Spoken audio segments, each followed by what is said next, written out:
Hello farmers, ఈ వీడియోలో మనం నెల్లూరు జిల్లాలో ఖరీఫ్ పంట కాలానికి అనుగుణంగా పండించే వరి రకాల గురించి తెలుసుకుందాం. ప్రపంచవ్యాప్తంగా అధిక శాతం మందిని ఇబ్బందులకు గురి చేస్తున్న వ్యాధుల్లో ఈ డయాబెటీస్ ఒకటి. ఈ డయాబెటీస్ ఉన్నవారు తమ ఆహార పదార్థాల్లో తక్కువ గ్లైసెమిక్ ఇండెక్స్ ఉండేదాన్ని చేర్చుకోవాలి. అప్పుడే మీ షుగర్ లెవెల్స్ కంట్రోల్ అవుతాయి.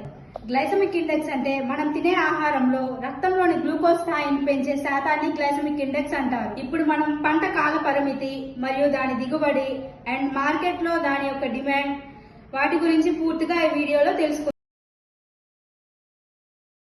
త్వరగా పండే వరి రకాలు KNM 733, KNM 12368. మంచి మార్కెట్ డిమాండ్ నుండి మంచి లాభాలు వచ్చేవి JGL 1798, KNM 7715 అండ్ MTU 1010. ఇంకా మీకు డిస్ట్రిక్ట్ వైజ్ ఇన్ఫర్మేషన్ కావాలంటే మీ డిస్ట్రిక్ట్ ఏంటో కమెంట్ బాక్స్ లో కమెంట్ చేయండి.